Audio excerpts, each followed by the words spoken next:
Welcome to Betrayal Recovery Radio, the official podcast of APSATS, the Association of Partners of Sex Addict Trauma Specialists, hosted by Dr. Jake Porter. APSATS is a nonprofit organization providing professional training and compassionate support to partners affected by problematic sexual behavior and betrayal trauma. In each episode, Dr. Jake guides a conversation of enlightening insights and practical tools to empower those affected by sex addiction and betrayal trauma to use their voices and live their values. The mission of Betrayal Recovery Radio is to offer hope to those in need of healing and growth to those moving through grief.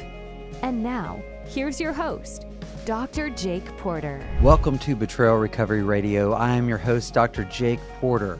No one wants to prepare for a storm or consider the necessity of steps to get ready to be safe. Yet, most would say they have a fire escape plan in their homes for such an emergency.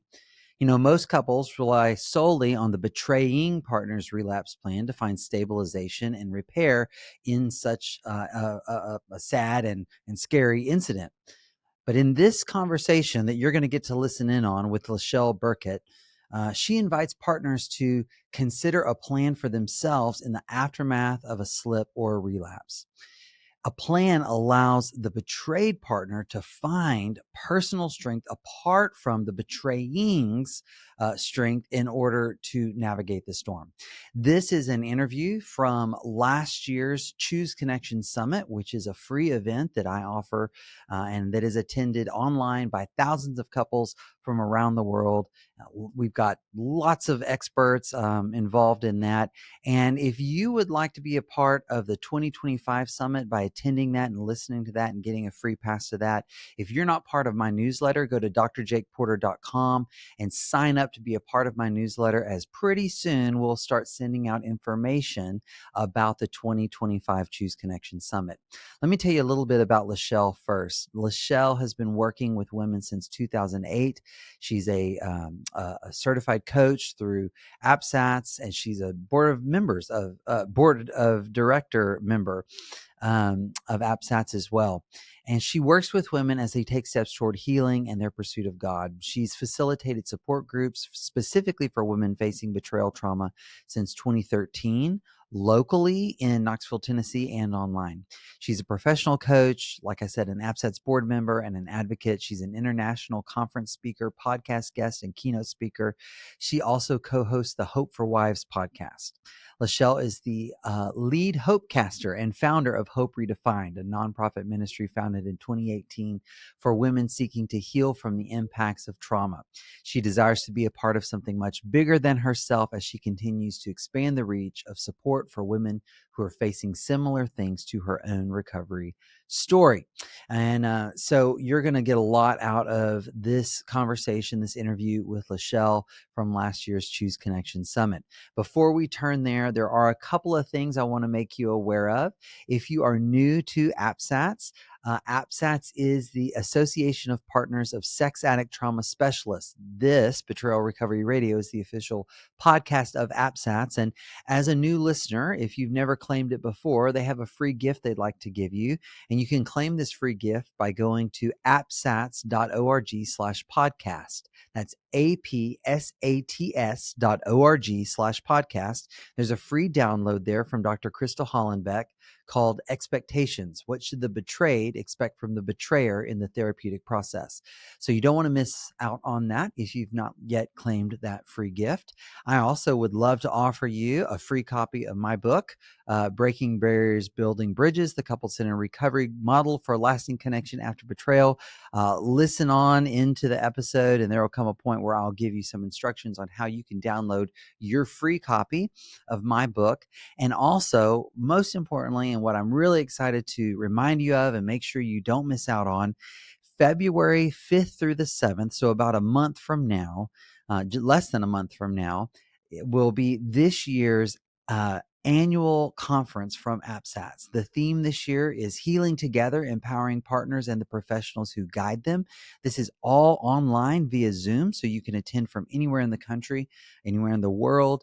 And this is for both those who've experienced betrayal, but also for professionals who work with them or are interested in working with those who are undergoing a process of healing from betrayal trauma.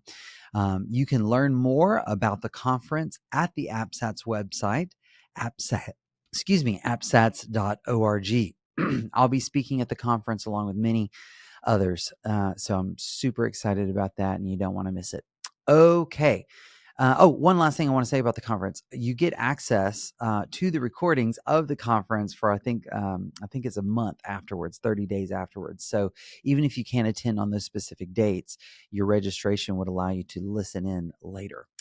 All right.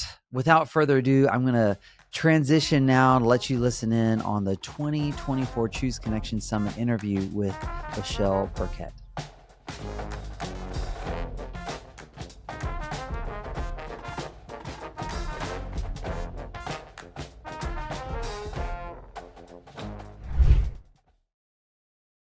Well, I am so excited to be doing this interview today. For those who don't know me, I'm Andrea Rogers, and I am here with someone that I'm delighted to call friend. She's no stranger to the summit. If you've watched over the years, you've seen her. If you've been in the betrayal trauma space, you know her name very well. But I'm delighted to introduce Lyschel Burket. And Lyschel, I know people know you, but give me a few minutes to just tell them a little bit about you. All right. Sure. Lyschel has been working with women since 2008. So we would consider you like a OG in this space, right? 2008 was a long time ago. So she's been working with women since 2008 as they take steps towards healing in their pursuit of God. She has facilitated support groups specific for women facing betrayal trauma since 2013, both locally in Knoxville, Tennessee, and online. Lyschel is a professional coach, APSATS board member, and advocate. She is an international conference speaker, podcast guest, and keynote speaker. She also co-hosts her own podcast, the Hope for Wives podcast, which if you haven't listened to that, I highly encourage you to go do that. Lyschel is the lead Hope caster and founder of Hope Redefined, a nonprofit ministry founded in 2018 for women seeking to heal from the impacts of trauma. She desires to be a part of something so much bigger than herself as she continues to expand the reach of support for women who are facing similar things to her own recovery story. Welcome, Yeah. Lyschel. Thank So you. excited to have you and to be able to have this conversation today. Is there anything you want to add to what I shared about you? I mean, we could go on and That was on a about lot. that. It was a lot. It was a lot, but it's important for people to know who you are. Anything you want to add to that? Yeah. I mean, I'm also a mom. I have 5 kids, and so I'm busy doing their lives with them too. And they're still at home from high school down to elementary. So, and uh, I love gardening and flowers and all the things. So that makes me a little bit more human than just all those things that you listed off. So Right, 5 kids. That is yeah, amazing. And look at her. I mean, she's got and all I'm of her dressed. hair. She's dressed. So, hopefully that gives somebody hope right off the That's bat, right. right? That's Like right. you're gonna make it. So, Lyschel, why don't you tell us what you're going to be talking about today? Like, give us a little bit of a synopsis of what we're going to be digging into today.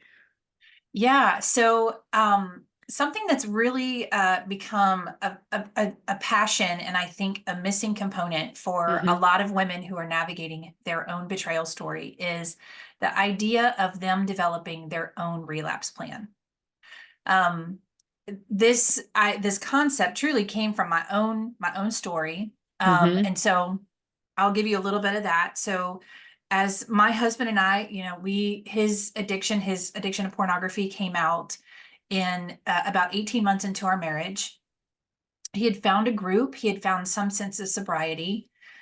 We did have a friend who encouraged us to kind of have a plan for Mm-hmm. him should he ever slip again. He Mm-hmm. also was getting language like that through his groups, which was helpful. And so we had some really honest conversations, and we knew, okay, if you ever slip or relapse in this way, one of the boundaries that we had put in place was for him to leave the home for a period of time.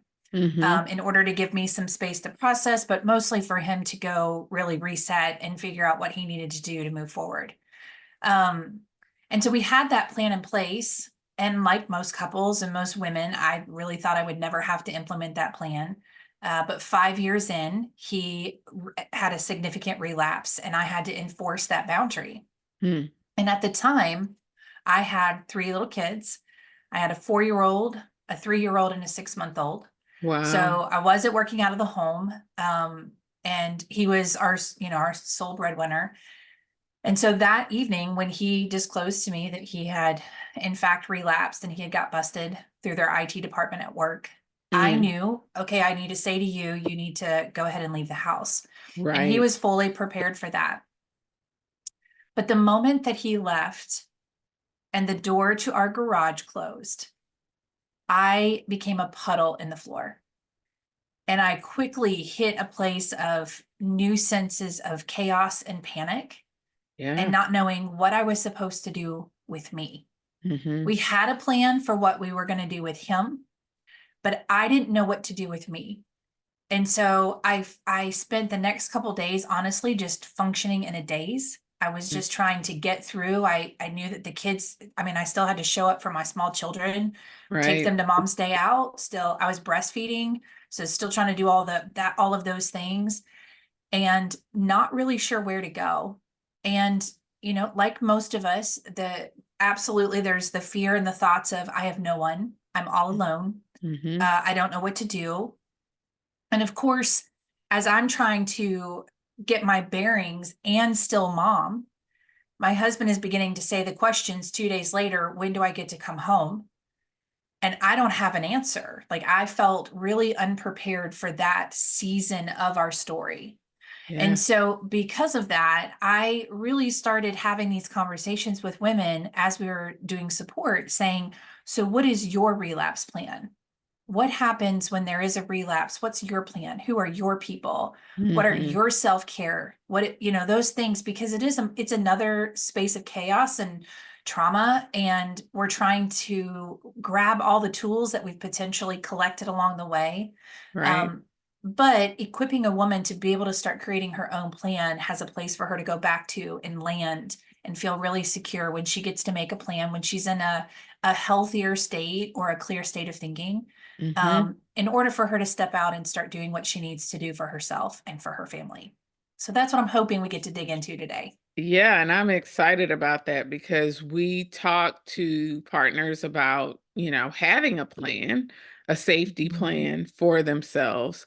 But what you're talking about is specifically a relapse plan for a betrayed partner. So why don't you tell us like what that is and why? You kind of went into your own story of why you think a partner needs one, but describe to us what that would look like. Yeah, so I went back to Patrick Carnes' material because that was kind of a place that I know that the concept of 3 circles and helping an addict or someone in recovery try to figure out what is the plan. We're going to abstain from the center. We're going to work our way out, stay in the outer ring.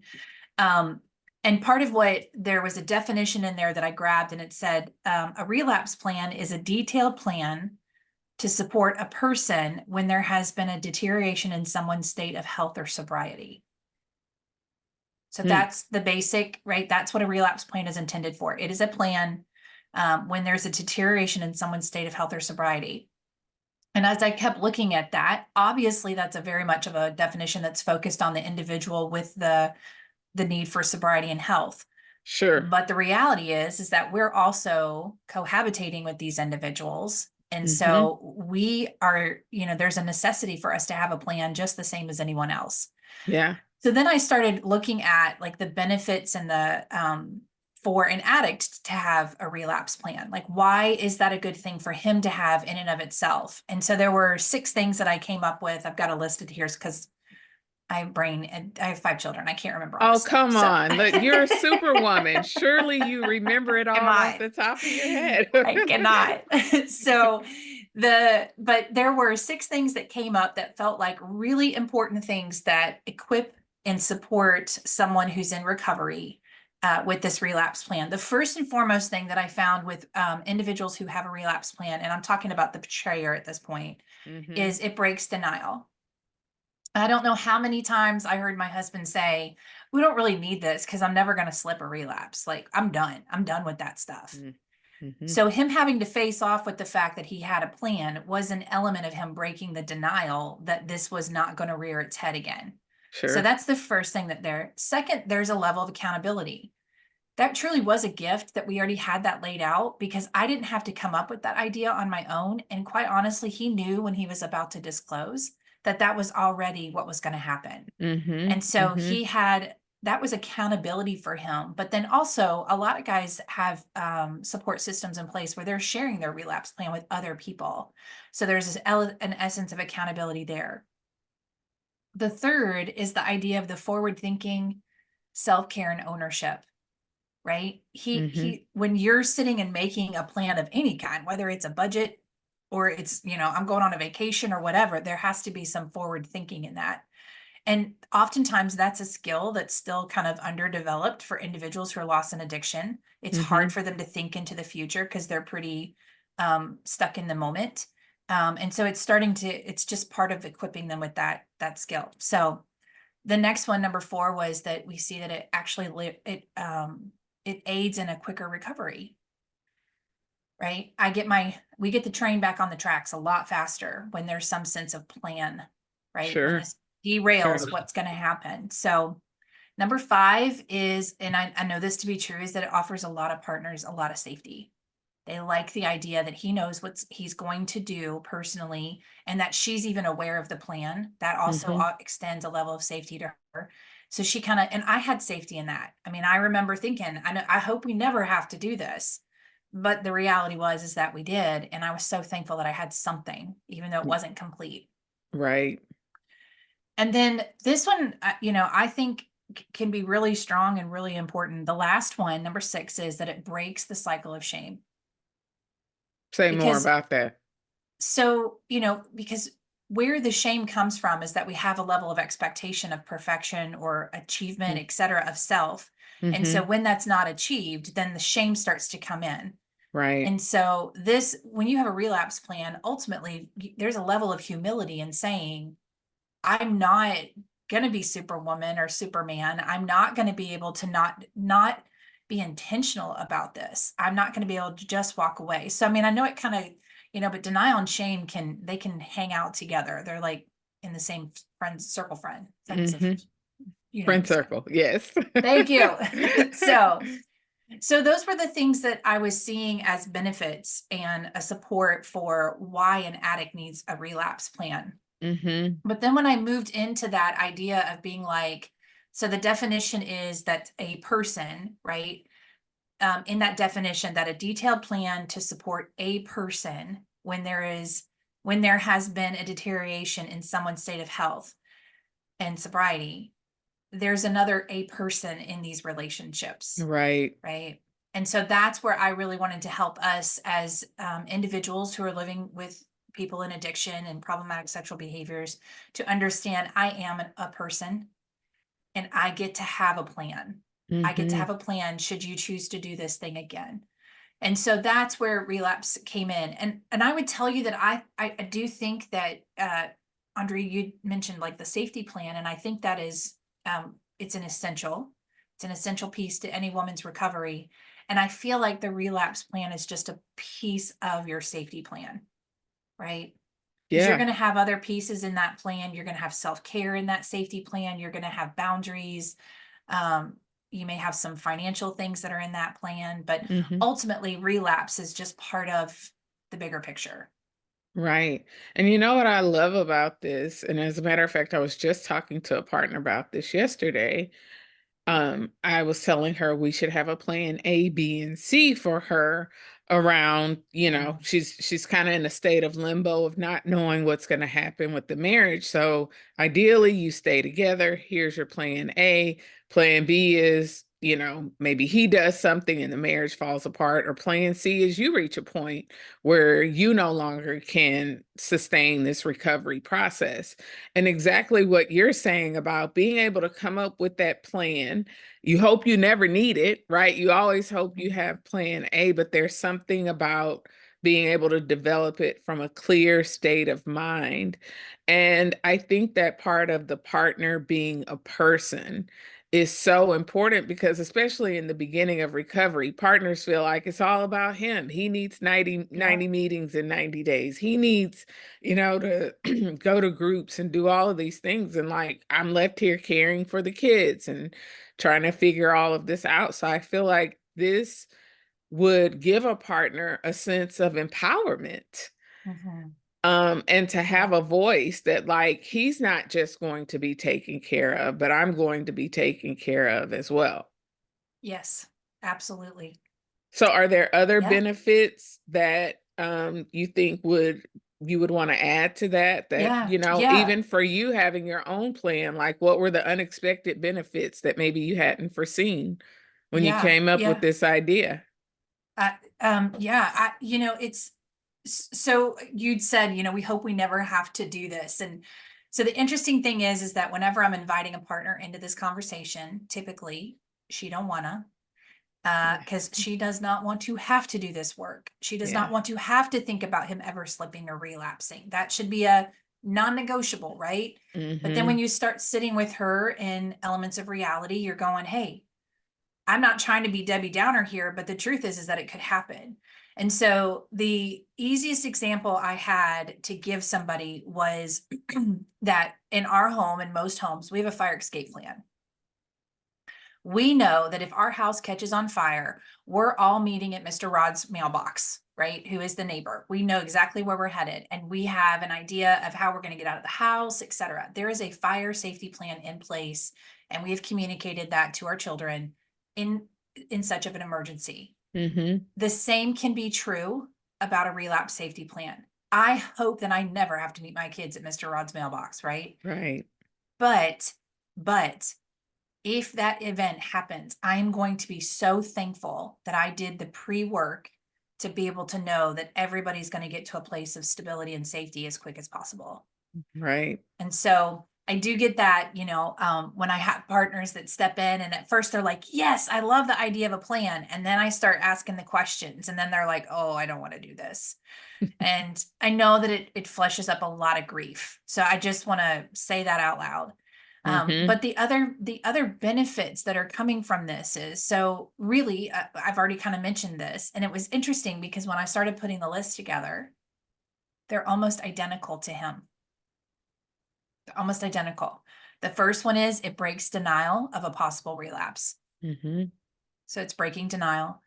There's accountability with self, right? I've had so many partners who have said, I knew what I should have done and I didn't do it. And I didn't do it because of blah, blah, blah. And they have reasons that are excellent and important reasons, but they also have that sense of sadness that they didn't stay accountable to their own boundaries. The next is the forward thinking. She's got to think about the future, which also is part of breaking the denial. But within that, she's thinking about self-care. She's thinking about who's in charge of what. It's so difficult when a relapse happens because we know that a lot of times she's going to go back through some of the things that she's already persevered through, like, it's not my fault. I didn't cause this. I didn't, like those are basic things that so many of us navigate through. And when there's a relapse, you can see her slide right back into that thinking. Right. Right. And so this is a little bit of that. Okay, ownership is on him. It is not on me. I get to take the next steps forward.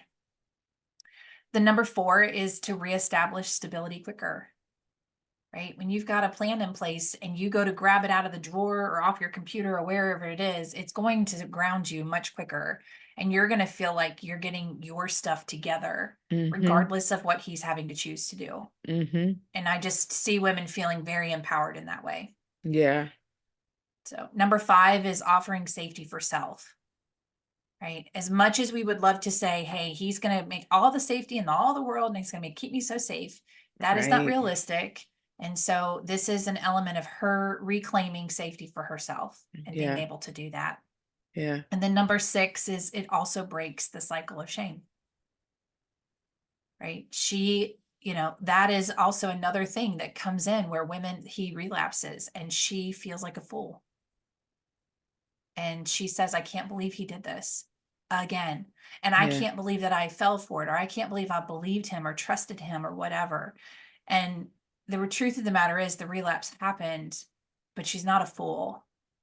She's not a fool for stepping back in and trying to reconnect in that relationship and find safety and trust. But this is one of those elements in relationships with betrayal that can also help break that cycle of shame for her. Hey there, I wanted to pause for just a moment in our conversation here to make sure that you've claimed your free copy of my book. If you didn't know, this past season, I released my first book, Breaking Barriers, Building Bridges. It is right here. It's the couple-centered recovery model for lasting connection after betrayal, and I am giving this away for free at my website. If you are interested in learning what it means to actually heal together as a couple, to put the relationship at the center of your healing process, this is a great, simple, short. It is a short and accessible book to talk about what that means and how that happens. You can go to my website, drjakeporter.com/breaking barriers to claim your free copy today. Yeah. I mean, I love how you spell that out. It's so clear because I could see a partner like, just like recovery. Why do I need to do this? Right? Yeah. He's the Yeah. one with the problem. Why do I have to put the work into the plan? So, tell me, break down like what are some of the key areas to consider when a partner is creating their own relapse safety plan? Like, what's included? Okay, so the very first thing that I advocate for every partner is she has to start with definitions. She has to define what is a slip and what is a relapse. Is that the Because homeschool mom in you? apparently, because I'm like, everybody doesn't have shared definitions here. Exactly. And the encouragement is that if she's in a safe place in that relationship, that she's having a very open dialogue with her spouse about these two, right? Because that happens all the time. He doesn't think it's a relapse. She definitely thinks it's a relapse. He's going, no, it was a slip. And then what happens for her is she feels lost and unsure about how to implement her boundaries because they had certain boundaries for slips and certain boundaries for relapses. So that's the first step of the plan is you have to define what's a relapse and what's a slip. The hope is that you guys will have a joint definition, but if nothing else, you can still have your own definitions. You can still say, okay, this is what I said a slip was. This doesn't fall in that. It definitely falls in a relapse. And then Right. she can make her decisions from there. Right. So that's the very first step. The next thing is we start to sit in that space of what do I need? If this should happen, what do I need? And so we break it out into 6 categories. There's physical and emotional needs. There's home needs, things at the house. There's child needs, family needs, financial needs, relational needs, and spiritual needs. Okay. And So we really it's very specific, and we're trying to help them identify what will I need if and when this happens, and how does this help me in the response? So example, the physical emotional needs. I'm gonna be totally with mine. So I have certain friends that I know are my people, right? And so I even wrote them out and was like, I'm gonna call Jennifer, and because she's gonna be the first person to bring me food. I already know that about her, right? Thank you, Lord, that I have someone like that in my life. Right. But I also have a friend who is going to be the person who will help me pick my kids up from school. And I don't have to give her a whole lot of explanation because it's not that she knows my whole story, but we just already have an agreement that we're willing to get our kids from school from time to time. So I could use her in a moment of need as a physical need. Here's something I also put in there. I also put on there people that were not safe for me in this season. Very good. That was really important for me because I have a tendency to go back towards people, especially family members, in my place of crisis and be like, I need help. And then they show up like they always show up, which is disappointing and not helpful. And now I'm dealing with another little tornado over here. And so for my own safety and my own peace, I wrote down people do not call. Put a list of people, do not call them. So those are some of our emotional, physical needs. Other things would be, women also come to, I need space. I don't want to talk to him. I don't want him texting me. I want him out of the house for at least 2 weeks. I have other physical needs, like I need to get a massage, or I need to implement self-care plans for myself. I need to, I'm trying to think the other physical needs. I need to make sure that maybe depending on the relapse, if it's with another partners, maybe a physical need is I need to get an STD test or an STI test, things like that, that she just needs to remind herself that this is the steps I have to take in this particular moment. So, Yeah. I mean, what comes to mind, especially is that financial piece. So if your safety plan, relapse safety plan, is he has to leave the house and we're already a one income family and we can't afford for him to go somewhere else, then what options do I have for right. that piece, for my physical safety and when finances are a struggle, like we know is true for so many partners? Yes. So I have a lot of partners who have put on there, open a savings account, and they're depositing a small amount of money every month in that savings account, $50 a month in that safety account. And she calls it a safety account instead of a savings account. And Mm-hmm. it's specifically for that. Like that's what it's intended for, is if and when this should ever be needed, we have accessibility to it. Other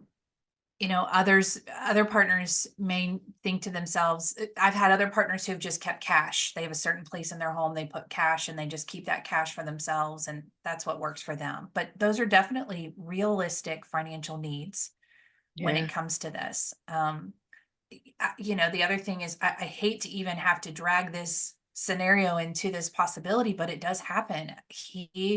If he's the sole income, and all of a sudden he shuts down accounts or accessibility or things like that, like especially if there's been financial betrayal in the past in the relationship, it's important for her to spend some time really paying attention to what is here and Right. what am I going to need in a moment of immediate and even long term. And so we do ask, like when we're working with women to try and create their plan, we're asking them, is this a long-term need or a short-term need?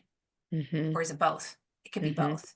Mm-hmm. So Yeah, and I mean, I think that goes back to one of the reasons you said or benefits is it really does pull you out of denial. Like you've got to think through, okay, I don't want to believe that about this person, but I have to face the reality that if this has been true in the past, it could possibly be true in the future too.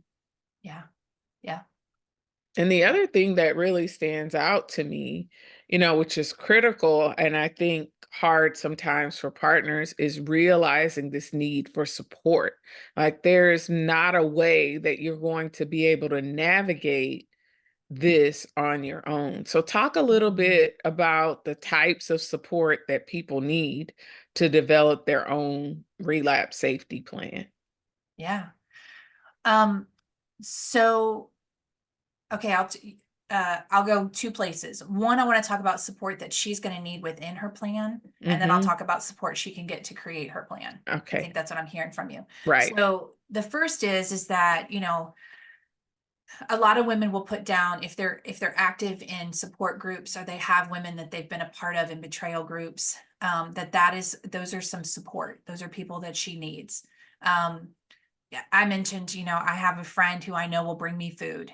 Though that Mhm. is realistic support, right? Like take one thing off my plate right now while I'm emotionally navigating this other thing. Mhm. And I know that sounds, I mean, well, you have children, it sounds amazing, but Yeah. sometimes people feel like it's minimal and you're like, you don't understand. Cause I remember after Garen relapsing and then telling a few people and them saying, let me know if you need anything. I had no idea what to say to them. I don't Right. know. I don't know what I need. I need you to come pick me up off the floor, but I'm not going to tell you that. Right. Right. Because I'm just going to get up and do the right next thing. So I had a friend who showed up one day on my doorstep. She knew I was home and she shows up on the doorstep, to which I was like, I do not want you here. Right. Like I wanted my space. And she goes, hey, I know you probably don't want me here. And she goes, I just came to do your laundry. And I'm just going to be really quiet and you don't have to talk to me at all. You can actually go take a nap if you want. And I was like, are you for real right now? And she's like, yeah. She goes, I just feel like I'm supposed to come do your laundry. And she came in and she did, I mean, but I had 3 small kids. Of course I had a ton of laundry. I still have a ton Right. of laundry. Um, and that was the gift that she gave me, but I could not tell you the level of need that fit for me to take one household chore off my list for a day. Mm-hmm. Right. Which Mm-hmm. truly she'd sat there and probably did 3 days worth of laundry for me because of how long it takes me to get through a load and how much I fight folding it. So there's such basic things that I think we don't always go there in a Yeah. place of crisis. So, and sometimes you can think about this, like if, and it's an unfortunate thing, but to think about if somebody died in your family, like if that happened, what would you do? Who would you need in that moment? Like, I need Mm-hmm. a pet sitter and I need this and I need, whatever it looks like. And that those are things that you can be adding to this. Another thing that I had to pay attention to, and I'll mention this too, was, our home, the relapse happened during the summer. And one the things that needed to happen were household chores like cutting grass, taking trash to the curb, so on and so forth. So what we're inviting partners to consider is, do you need to ask somebody else to mow your grass? Do you need to make sure that you're communicating that need to your husband and he needs to come back when everybody's gone for the day to mow the grass? Mm-hmm. While you need some space. I mean, what does that look like? What are those needs going to be in that moment? Because what we're trying to do is help you move from being reactive and feel like everything is an emergency and right here in your face to being proactive now. And it allows you to show up and just engage when you need to. Yeah. What came to mind is like this is great if the husband is cooperative or the betraying partner is cooperative.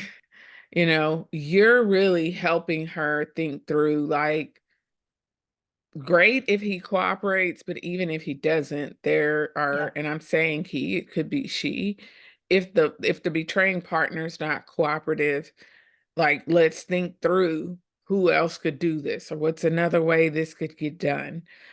So like you said, because in that space, you're in the fight or flight. You're not in a Mhm. place where all your executive functioning is online.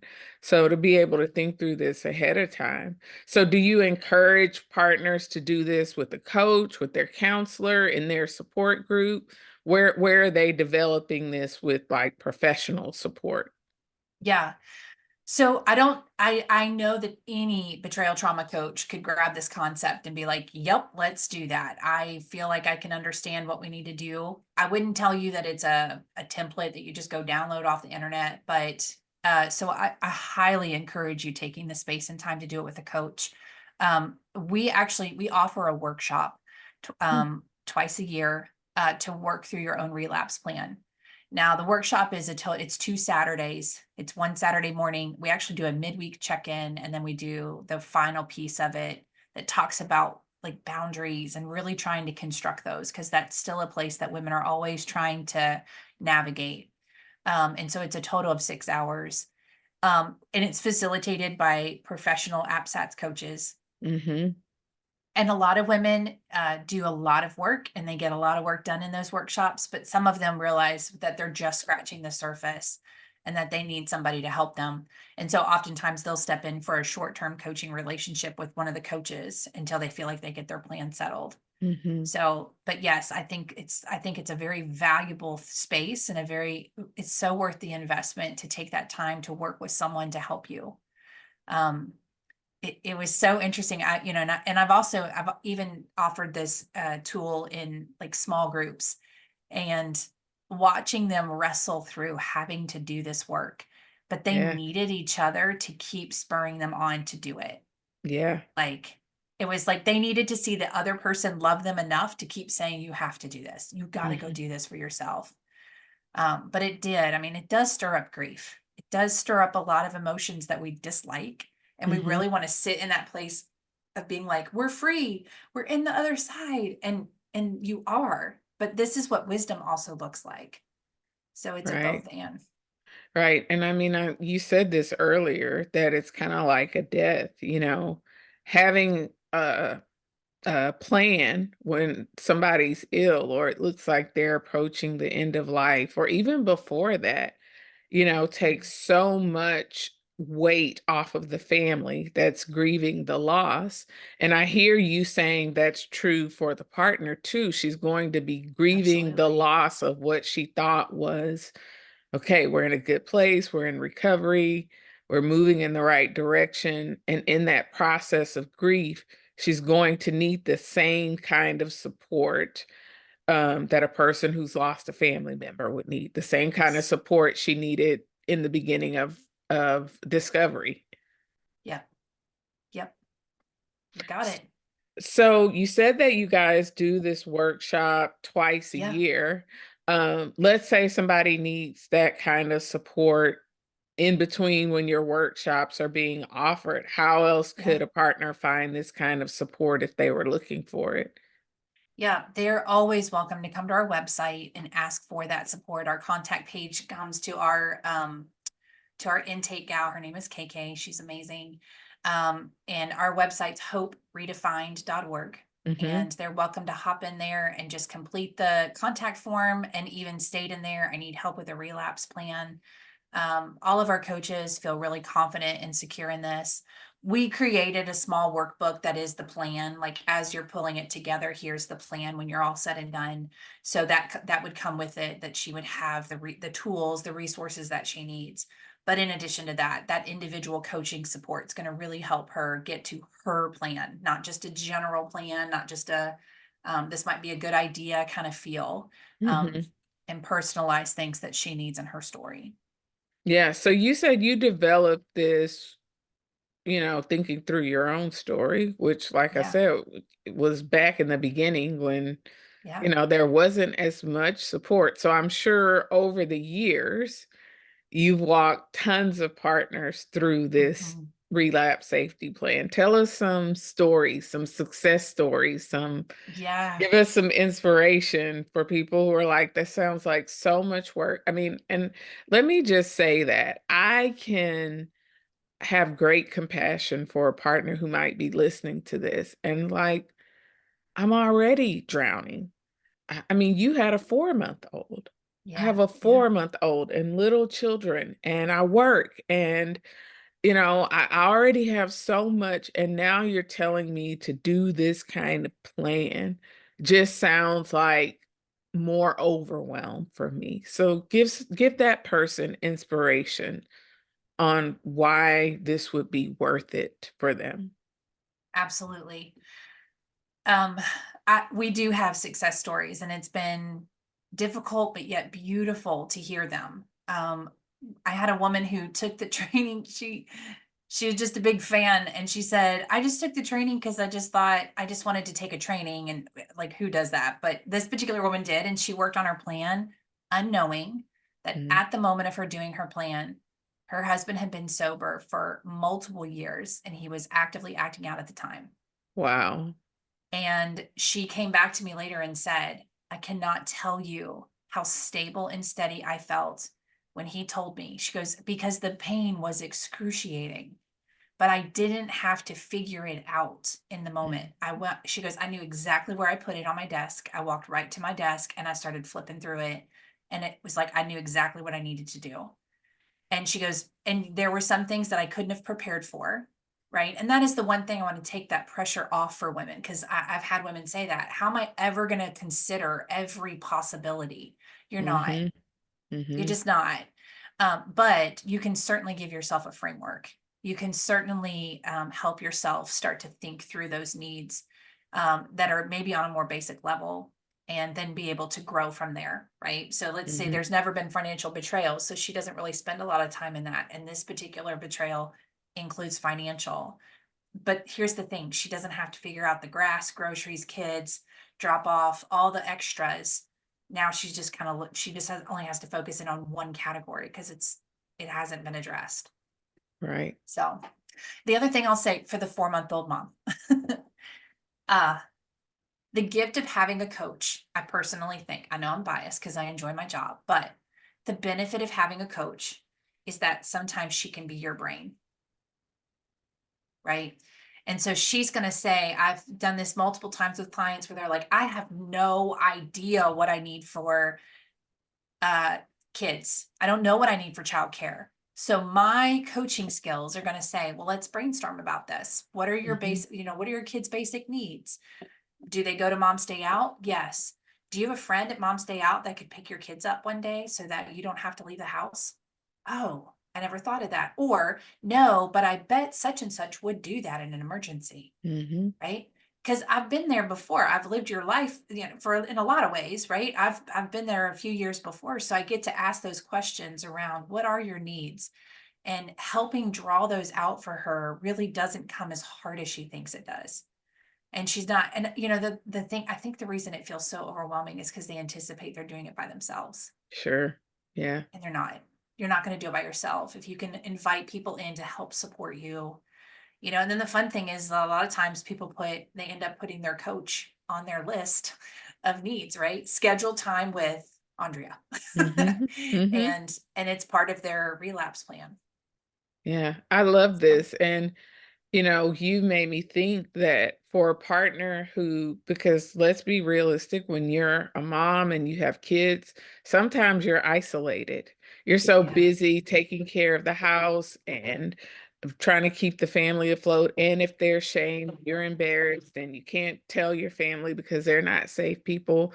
She may be isolated or he may be isolated, and offering this support with the professional, with the coach, gives them one person, like you said, who can be a second brain for them and help them find other people who can help them navigate this process. So you're taking them out of the isolation and Right. bringing them into a place where they can find healthy support.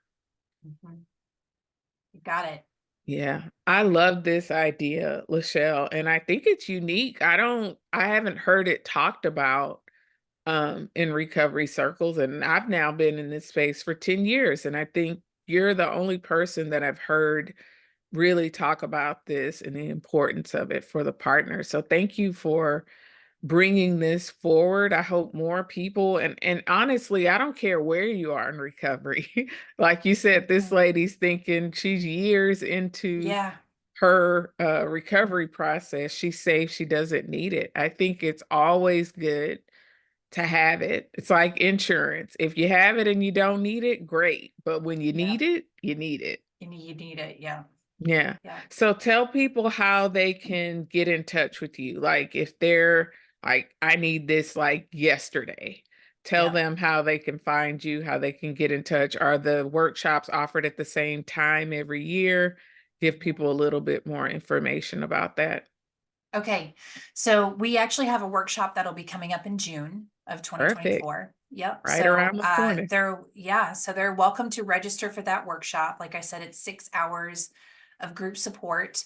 But with that, there's going to be conversations about, do you need to go into individual support after? So oftentimes I love to be a money saver. I'm like, how can I get the best bang for my buck? And so if a woman approached me tomorrow and said, how do I do this? I'd be like, do the workshop, because it's going to get you like to pull the blanket back and start looking at stuff.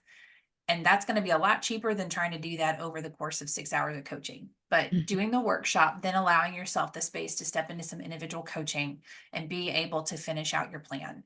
Um, a lot of women start out really strong and they're like, yes. And then they just bail on themselves. And I hate that for them, because there is such value in this, which we've already addressed. They're welcome to get on our website. Again, it's hoperedefined.org. They can also email us at support@hoperedefined.org. And they're going to be responded to by real life people. Like, we don't have any kind of crazy systems or things in place. And then we'll coordinate each of our we also offer an intro call. If they're just curious and they have more questions about it, we do charge a little bit for that. But the beautiful thing about it is that if you pay for the intro call, which is $25, you then get a $25 coupon code to use towards any support service with Hope Redefined moving forward. So you could come in, do the intro call, get your code, get $25 back on your your workshop. So yeah. And then we're also going to have a giveaway that's part of this conference. And so you are welcome to do that. It's really just going to be a one pager talking about what do I need, Mhm. and really starting to kind of help you grease the wheels, I guess.